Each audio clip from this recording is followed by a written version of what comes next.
ನಮ್ಮದೇ ಜಮೀನು ನಮಗೇ ಅನ್ಯಾಯ, ಬಿಜೆಪಿಗೂ ಜೆಡಿಎಸ್ಗೂ ಪಾಲಿಲ್ವಾ, ಕುಮಾರಸ್ವಾಮಿ ಪಾಲು ಕಣಕ್ಕಿದ ಭೈರತಿ. ಇದು ಚದುರಂಗದ ಇವತ್ತಿನ ಮೊದಲ ಸ್ಟೋರಿ, ಜವರನ ಕಥೆ.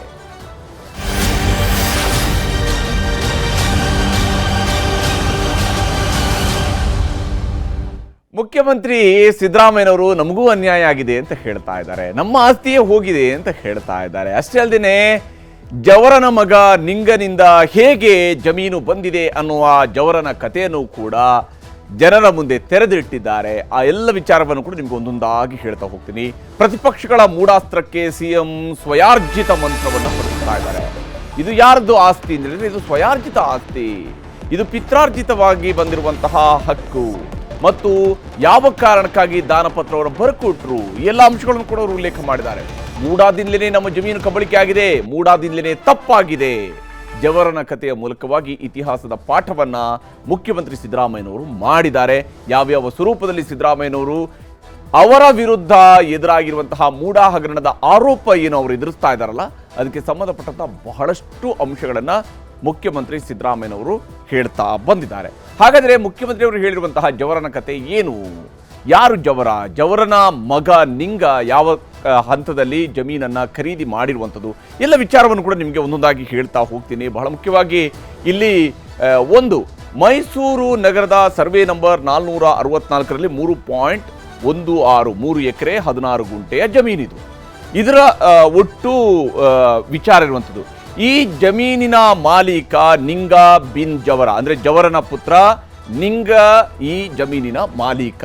ಯಾವಾಗ ನಿಂಗ ಇದನ್ನು ಖರೀದಿ ಮಾಡಿದ್ದು ಅನ್ನುವಂಥದ್ದು ಬಂದಾಗ 2/8/1930ರಲ್ಲಿ ಮೈಸೂರು ತಾಲೂಕು ಕಚೇರಿಗೆ ಅರ್ಜಿ ಹಾಕಿ ಅಲ್ಲಿ ಹರಾಜು ಪ್ರಕ್ರಿಯೆಯಲ್ಲಿ ಭಾಗಿಯಾಗ್ತಾರೆ ಅವರು. ಹರಾಜು ಪ್ರಕ್ರಿಯೆಯ ನಂತರ ಜಮೀನನ್ನ 2/8/1930ರಲ್ಲಿ ಹರಾಜಿನ ಮೊತ್ತ ₹3 ಇರುತ್ತೆ. ₹3ಗೆ ಈ 3 ಎಕರೆ ಜಮೀನನ್ನ ಹರಾಜಕ್ಕೆ ಕೂಗಿರ್ತಾರೆ. ಅದರಲ್ಲಿ 3/10/1935ರಲ್ಲಿ ಹರಾಜಿನಲ್ಲಿ ₹1ಗೆ ಕೂಗ್ತಾರೆ ನಿಂಗ. ಈ ಜಮೀನನ್ನು ಅವರು ಕೂಗೋದು ₹1ಗೆ ಈ ಜಮೀನನ್ನು ಕೂಗ್ತಾರೆ ಅಂತ ಹೇಳಿ. ಅದಾದ ನಂತರ ₹1ಗೆ ನಿಂಗ ಬಿನ್ ಜವರ ಇವರಿಗೆ ಜಮೀನು ಕ್ರಯ ಆಗುತ್ತೆ. ಅಂದ್ರೆ ₹1 ಕೊಟ್ಟು 3 ಎಕರೆ 16 ಗುಂಟೆ ಜಮೀನನ್ನ 1935ರಲ್ಲಿ ಜವರನ ಪುತ್ರ ನಿಂಗ ಖರೀದಿ ಮಾಡ್ತಾರೆ. ನಿಂಗ ಬಿನ್ ಜವರ 13/10/35ರಲ್ಲಿ ಅಂದರೆ 1935ರಲ್ಲಿ ಹರಾಜಿನ ಮೂಲಕ ಈ ಜಮೀನು ಬಂದಿದೆ. ಯಾರಿಗೆ? ಜವರನ ಮಗ ನಿಂಗನಿಗೆ ಬಂದಿರುವಂಥದ್ದು. ನಿಂಗ ಬಿನ್ ಜವರಗೆ 3 ಜನ ಮಕ್ಕಳಿರ್ತಾರೆ. ನಿಂಗ ಅವ್ರಿಗೆ 3 ಜನ ಮಕ್ಕಳಿದ್ದಾರೆ. ಆ 3 ಮಕ್ಕಳ ಹೆಸರನ್ನು ಕೂಡ ಮುಖ್ಯಮಂತ್ರಿ ಸಿದ್ದರಾಮಯ್ಯನವರು ಹೇಳಿದ್ದಾರೆ. ಇಡೀ ವಂಶವೃಕ್ಷವನ್ನೇ ಹೇಳಿದ್ದಾರೆ ಮುಖ್ಯಮಂತ್ರಿಯವರು. ಜವರನ ನಿಂದ ಶುರು ಆಗುತ್ತೆ ಇದು. ಮಲ್ಲಯ್ಯ, ಮೈಲಾರಿ, ದೇವರಾಜು ಅಂತ 3 ಜನ ಮಕ್ಕಳು ನಿಂಗ ಅನ್ನೋರಿಗೆ. ಮೈಲಾರಯ್ಯ ಪುಟ್ಟಗೌರಮ್ಮ ಮಗ ಮಂಜುನಾಥ ಸ್ವಾಮಿ, ಮೈಲಾರಯ್ಯ ಮತ್ತು ಪುಟ್ಟಗೌರಮ್ಮ ಅವರ ಮಗ ಮಂಜುನಾಥ ಸ್ವಾಮಿ ಬರ್ತಾನೆ ಇಲ್ಲಿ. ಈ 10/4/1993ರಲ್ಲಿ ದೇವರಾಜು ಎಂಬುವರಿಗೆ ಖಾತೆಯನ್ನ ಮಾಡಿಕೊಡಲಾಗುತ್ತೆ. ದೇವರಾಜು ಅವರಿಗೆ ಖಾತೆ ಆಗಿರುವಂತಹ ಜಮೀನನ್ನ ದೇವರಾಜ್ಗೆ ಖಾತೆ ಮಾಡಿ ಕೊಡಲು ಮಲ್ಲಯ್ಯ, ಪುಟ್ಟಗೌರಮ್ಮ, ಮಂಜುನಾಥ ಸ್ವಾಮಿ ಅಂದ್ರೆ ಅದರಲ್ಲಿ ಒಬ್ಬರಿಗೆ ಮಕ್ಕಳಿರೋದಿಲ್ಲ ಅನ್ನುವಂಥದ್ದು. ಆ ಕಾರಣಕ್ಕಾಗಿ ದೇವರಾಜು ಅವರಿಗೆ ಖಾತೆ ಮಾಡಿಕೊಡೋದಕ್ಕೆ ಉಳಿದವರೆಲ್ಲ ಸಹಿ ಹಾಕಿ ಕೊಡ್ತಾರೆ ಅನ್ನುವಂಥದ್ದನ್ನು ಹೇಳ್ತಾರೆ. 1992ರಲ್ಲಿ ಮೂಡಾದವರು ನೋಟಿಫಿಕೇಶನ್ ಅರ್ಜಿಯನ್ನ ಮಾಡ್ತಾರೆ ಈ ಜಮೀನಿಗೆ ಸಂಬಂಧಪಟ್ಟಂಥದ್ದು. 1997ರಲ್ಲಿ ಫೈನಲ್ ನೋಟಿಫಿಕೇಶನ್ ಕೂಡ ಆಗುತ್ತೆ. ಅದರಲ್ಲಿ ಈ ಜಮೀನನ್ನು ಕೂಡ ಅಕ್ವೈರ್ ಮಾಡ್ಕೊಂಡಿರ್ತಾರೆ. 1996-97ರಲ್ಲಿ ಮಂತ್ರಿ ಆಗಿದ್ದಂಥವರು BN ಬಚ್ಚೇಗೌಡರು. ಆಗ ಸಿದ್ದರಾಮಯ್ಯನವರು ಕೂಡ ಮಂತ್ರಿ ಆಗಿದ್ರು, ಕರ್ನಾಟಕ ಉಪಮುಖ್ಯಮಂತ್ರಿ ಕೂಡ ಆಗಿದ್ರು.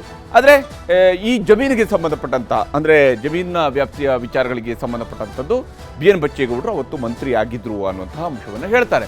ಡಿನೋಟಿಫೈ ಆದ 6 ವರ್ಷಗಳ ಬಳಿಕ, ಅಂದ್ರೆ ಇದರ ನಡುವೆ 96-97ರಲ್ಲಿ ಈ ಜಮೀನನ್ನ ಡಿನೋಟಿಫೈ ಕೂಡ ಮಾಡ್ತಾರೆ.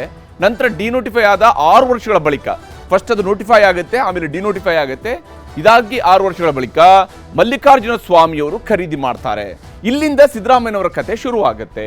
ಮಲ್ಲಿಕಾರ್ಜುನ ಸ್ವಾಮಿಗೆ ಕಾನೂನು ಪ್ರಕಾರ ತಹಶೀಲ್ದಾರ್ ಕಚೇರಿಯಲ್ಲಿ ಕ್ರಯ ಮಾಡಿಕೊಡಲಾಗುತ್ತೆ. ಯಾರಿಂದ? ದೇವರಾಜು ಅನ್ನೋರಿಂದ ಖರೀದಿ ಮಾಡ್ಕೊಳ್ತಾರೆ ಮಲ್ಲಿಕಾರ್ಜುನ ಸ್ವಾಮಿ. ಅಂದ್ರೆ ಮಲ್ಲಿಕಾರ್ಜುನ ಸ್ವಾಮಿಯವರಿಗೆ 3 ಜನ ಮಕ್ಕಳಿರುವಂಥದ್ದು.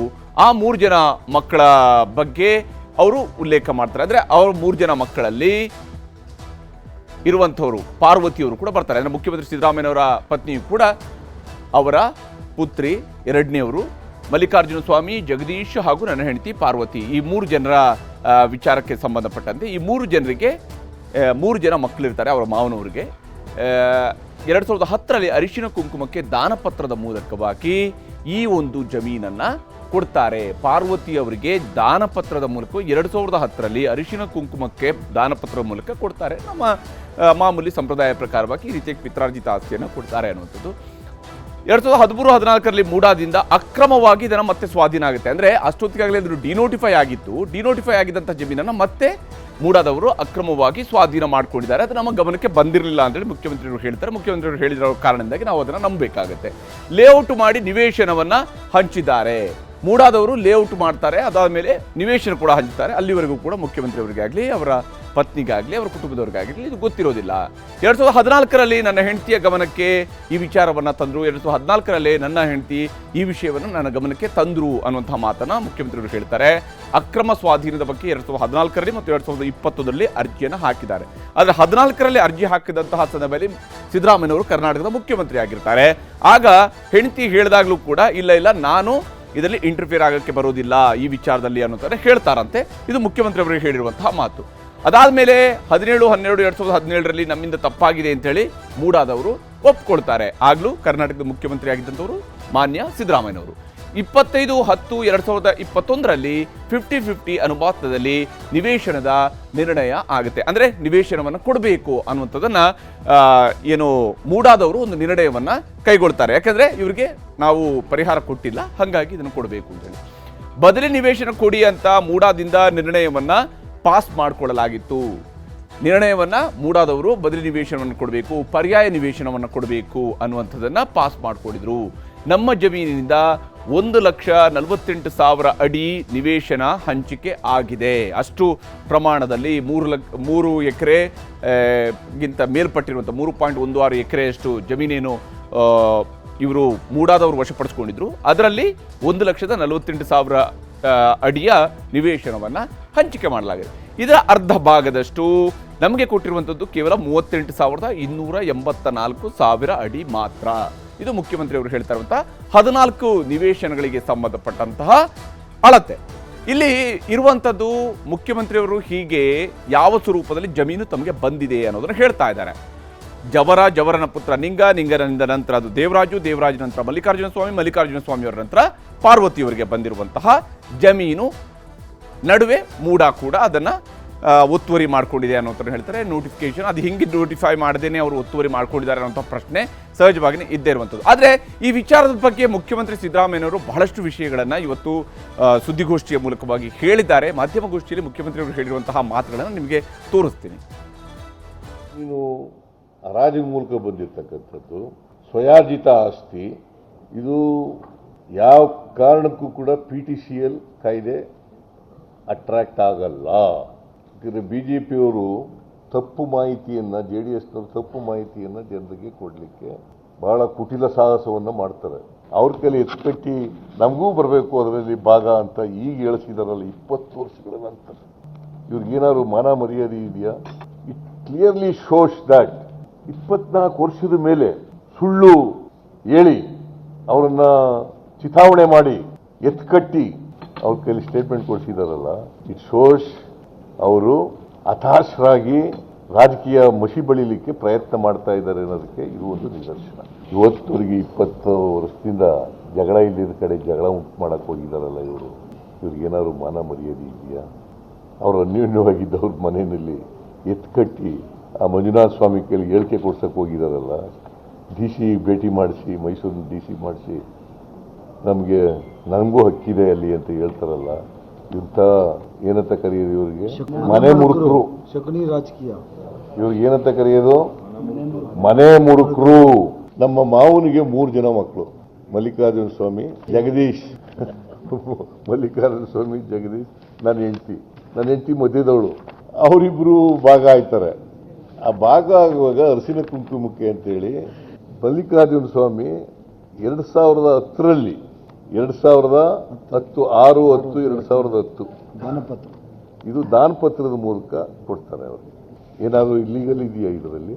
ನಾವೆಲ್ಲೂ ಕೂಡ ಅಪ್ಲಿಕೇಶನ್ನಲ್ಲಿ ಇಂತಿದೆ ಕಡೆ ಕೊಡಿ ಅಂತ ಕೇಳಿಲ್ಲ ಇವರು. ನಮ್ಮ ಜಮೀನಿಗೆ ಬದಲಾಗಿ ಕೊಡಿ ಜಮೀನು. ನೀವು 50-50 ಕೊಡ್ತೀವಿ ಅಂತ ಇದ್ರೆ ಅದಕ್ಕೂ ಒಪ್ಕೊಂಡಿದ್ದೀವಿ, 50-50 ಕೊಡಿ ಅಂತ ಹೇಳಿದಾಗ ವಿಜಯನಗರದ 3ನೇ ಮತ್ತು 4 ಇಲ್ಲಿ ಸೈಟ್ಗಳಿಲ್ಲ ಅಂತ ಹೇಳಿದ್ರು. ಎಲ್ಲಿ? ದೇವನೂರು ಬಡಾವಣೆಯಲ್ಲಿ ಎಲ್ಲಿ ಜಮೀನಿತ್ತು ಅಲ್ಲಿ ಇಲ್ಲದೇ ಇರೋದ್ರಿಂದ ಮೂಡಾದವರು ಏನು ಮಾಡ್ಕೊಂಡಿದ್ರು, ಒಂದು ಆ ಜಾಗದಲ್ಲಿ ಜಮೀನು ಇಲ್ಲದವರೆ ಬೇರೆ ಕಡೆ ಕೊಡಬಹುದು ಅಂತ, ಸಮಾನಾಂತರವಾಗಿ ಕೊಡಬಹುದು ಅಂತ. ನಾವು ಎಲ್ಲೂ ಇಂಥ ಕಡೆ ಕೊಡಿ ಅಂತ ಕೇಳಿಲ್ಲ.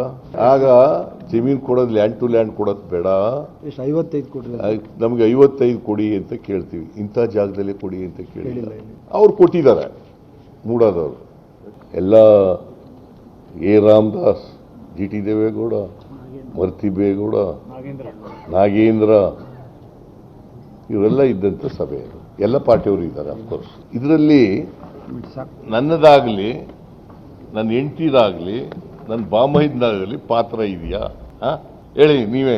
ನಂದಾಗಲಿ, ನನ್ನ ಹೆಂಡತಿದಾಗಲಿ, ನನ್ನ ಬಾಮೈದ್, ನಮ್ಮ ಜಮೀನನ್ನು ನೀವು ತಕೊಂಡು ಸೈಟ್ ಮಾಡಿ ಹಂಚ್ಬಿಟ್ಟು ಬೇರೆಯವ್ರಿಗೆ ಹೆಂಗೆ ಕೊಟ್ಟಿದ್ದೀರಿ ಹಂಗೆ ಕೊಡಿ ಅಂತ ಹೇಳಿ ಕೊಟ್ಟಿದ್ದಾರೆ ಅಷ್ಟೇ. ಅದು ನಾವು ಮಾಡಿರೋದು ತಪ್ಪು ಅಂತ ಮೂಡ ಒಪ್ಕೊಂಡು ಮಾಡಿರೋದು. ಇದರಲ್ಲಿ ಅಕ್ರಮ ಏನಿದೆ, ಇಲ್ಲಿಗಾಲಿಟಿ ಏನಿದೆ? ಹೀಗೆ ಮೂಡಾದ ವಿಚಾರದಲ್ಲಿ ಮುಖ್ಯಮಂತ್ರಿಗಳು ತಮ್ಮದೇ ಆದಂಥ ಸಮಜಾಯಿಷಿಯನ್ನು ಕೊಟ್ಟಿದ್ದಾರೆ. ಈ ಸಮಜಾಯಿಷಿ ಸರಿ ತಪ್ಪು ಅನ್ನುವಂಥದ್ದು ನಿಮ್ಮ ವಿವೇಚನೆಗೆ ಬಿಡುವಂಥ. ಯಾಕಂದರೆ ಮುಖ್ಯಮಂತ್ರಿಗಳು ಹೇಳ್ತಾ ಇದ್ದಾರೆ, ಮುಖ್ಯಮಂತ್ರಿಗಳು ನಂದೇನು ತಪ್ಪಿಲ್ಲ, ಹಿಂಗೆ ಆಯಿತು, ಅನುಕ್ರಮವಾಗಿ ಹಿಂಗೆ ನಡ್ಕೊಂಡು ಬಂದಿದೆ ಅನ್ನುವಂಥ ವಿಚಾರವನ್ನು ಅವರು ಹೇಳ್ತಾ ಬಂದಿದ್ದಾರೆ. ಮತ್ತೊಂದು ಕಡೆಯಲ್ಲಿ ಮುಖ್ಯಮಂತ್ರಿ ಮೇಲೆ ಈ ರೀತಿಯಂಥ ಆರೋಪವನ್ನು ಮಾಡ್ತಾ ಇರುವಂಥ ದೋಸ್ತಿ ನಾಯಕರನ್ನು ಈ ಹಗರಣದಲ್ಲಿ ಎಳೆದು ತಂದು ದೋಸ್ತಿ ನಾಯಕರ ಬಾಯಿ ಮುಚ್ಚಿಸಬೇಕು ಅನ್ನುವಂಥ ಒಂದು ಸಿಂಪಲ್ ಲಾಜಿಕ್ಕನ್ನು ಇಲ್ಲಿ ಕಾಂಗ್ರೆಸ್ನವರು ಮುಂದಿಡ್ತಾ ಇರುವಂಥದ್ದು ಸ್ಪಷ್ಟವಾಗಿ ಗೋಚರಿಸ್ತಾ ಇದೆ. ಇದೇ ಕಾರಣಕ್ಕಾಗಿ ಕುಮಾರಸ್ವಾಮಿಯವರು ಪಡೆದಿರುವಂತಹ ಸೈಟು, ಅವರು ಪರ್ಯಾಯವಾಗಿ ಪಡ್ಕೊಂಡಿರುವಂಥ ಜಮೀನಿನ ಬಗ್ಗೆ ಉಲ್ಲೇಖ ಮಾಡಿದ್ದಾರೆ ಹಾಲಿ ನಗರಾಭಿವೃದ್ಧಿ ಸಚಿವರಾಗಿರುವಂತಹ ಭೈರತಿ ಸುರೇಶ್ ಅವರು. ಭೈರತಿ ಸುರೇಶ್ ಮಾಡಿರುವಂಥ ಅಲಿಗೇಷನ್ ಏನು, ಇದಕ್ಕೆ ಕುಮಾರಸ್ವಾಮಿ ಅವರು ಕೊಟ್ಟಿರುವಂಥ ಉತ್ತರ ಏನು ಅನ್ನೋದನ್ನು ಕೂಡ ನಿಮಗೆ ತೋರಿಸ್ತೀವಿ. ಕೇಂದ್ರದ ಮಂತ್ರಿಗಳು ಮಾನ್ಯ ಕುಮಾರಸ್ವಾಮಿ ಅವರು HD ಕುಮಾರಸ್ವಾಮಿ ಅವರಿಗೆ 75/280 ಅಡಿ 21,000 ಅಡಿ, ಮಾನ್ಯ HD ಕುಮಾರಸ್ವಾಮಿ ಅವರಿಗೆ 21,000 ಅಡಿ ಕೊಟ್ಟಿದ್ದೀವಿ. ಈಗ ಅದನ್ನ ಡೀಟೇಲ್ಸ್ ಇದ್ರ ಮುಂದೆ ಕೊಟ್ಟಿದ್ವಿ, ತಗೊಂಡವ್ರೆ ಅಂತ ಹೇಳ್ತಾ ಇದ್ದೀನಿ. I am really surprised that the government, by using my name, misusing my name, not using, by misusing my name, they wanted to protect themselves, what they have done illegally, Chief Minister family.